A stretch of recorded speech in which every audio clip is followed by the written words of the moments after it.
যুক্তরাজ্যের পার্লামেন্টে নিম্নকক্ষ house of রিপ্রেজেন্টেটিভসের 650 সদস্য নির্বাচনে ভোটাভুটি শুরু হয়েছে।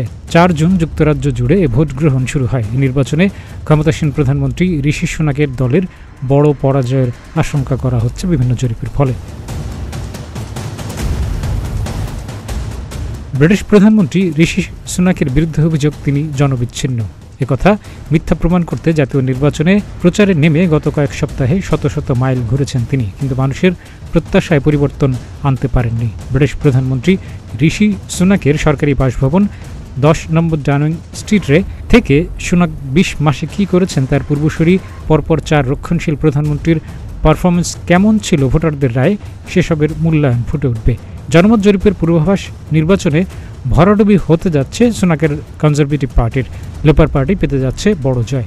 এমনটা হলে যুক্তরাজ্যের নতুন প্রধানমন্ত্রী হতে যাচ্ছেন লেবার পার্টির নেতা কেয়ার স্টারমার। ভোটে ব্রিটিশ পার্লামেন্টের নিম্নকক্ষ হাউস অব কমন্সের 650 সদস্য নির্বাচিত হবেন। একের পর এক সভা করে ভোটারদের আকৃষ্ট করার চেষ্টা করেছেন তারা। নির্বাচনে ব্রিটেনের অর্থনীতির পাশাপাশি অভিবাসন ইস্যুটি গুরুত্বের সঙ্গে উঠে এসেছে। নানা নির্বাচনী বক্তব্যে অভিবাসন বিষয়ে স্টারমারের নমনীয় নীতির প্রতিফলন ঘটেছে। সুনাক অবৈধভাবে ব্রিটেনে যাওয়া লোকজনকে আফ্রিকার রুয়ান্ডায় পাঠানোর সিদ্ধান্ত নিয়েছিলেন। স্টারমার বলেছেন তিনি এমনটি করবেন না। শেষ মুহূর্তে 2 ও 3 জুলাই সুনাক বেশ কয়েকটি এলাকায় প্রচারে অংশ নেন। তিনিও হয়তো ধারণা করেছেন নির্বাচনে তার দল ভালো ফল করতে যাচ্ছে না। বার্তা সংস্থা এপিকে তিনি বলেছেন, এই নির্বাচনের ফলাফলেই সব শেষ নয়। লেবার নেতা কিয়ার স্টারমার নির্বাচনের মাধ্যমে পরিবর্তন আনতে ব্রিটিশদের প্রতি আহ্বান জানিয়েছেন।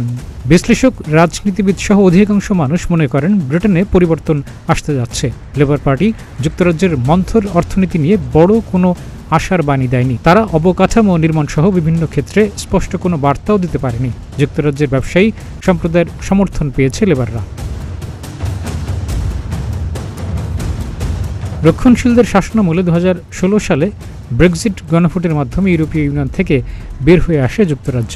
2020 সালে শেষ হয় ব্রেক্সিট, কিন্তু এতে ব্রিটেনের অর্থনীতিতে কোনো সুবাতাস আসেনি। ব্রেক্সিটের স্পষ্ট বিরোধিতা ছিল লেবাররা। কিন্তু এবার নির্বাচনী প্রচারে স্টারমার ব্রেক্সিট নিয়ে কিছুই বলছেন না। গাজা যুদ্ধের প্রেক্ষাপটে যুক্তরাজ্যের অবস্থান কেমন হবে এ নিয়ে স্টারমারের বক্তব্য অস্পষ্ট। ক্ষমতার পালাবদল হলেও পরিস্থিতির পালাবদল নিয়ে প্রশ্ন থাকছে। এই নির্বাচনে প্রতিদ্বন্দ্বিতা করছেন 34 জন বাংলাদেশি বংশোদ্ভূত প্রার্থী। তাদের অনেকেই লেবার পার্টির হয়ে প্রতিদ্বন্দ্বিতায় অংশ নিচ্ছেন, কেউ কেউ স্বতন্ত্রও লড়ছেন। লেবার পার্টির টিকিটে যারা লড়ছেন তাদের মধ্যে রুশনারা আলী, রূপা হক, টিউলিপ সিদ্দিক এবং আফসানা বেগম উল্লেখযোগ্য। নির্বাচনে লেবার পার্টি জিতলে তাদের কেউ কেউ মন্ত্রিত্ব পেতে পারেন। ডেস্ক রিপোর্ট, প্রতিদিনের বাংলাদেশ।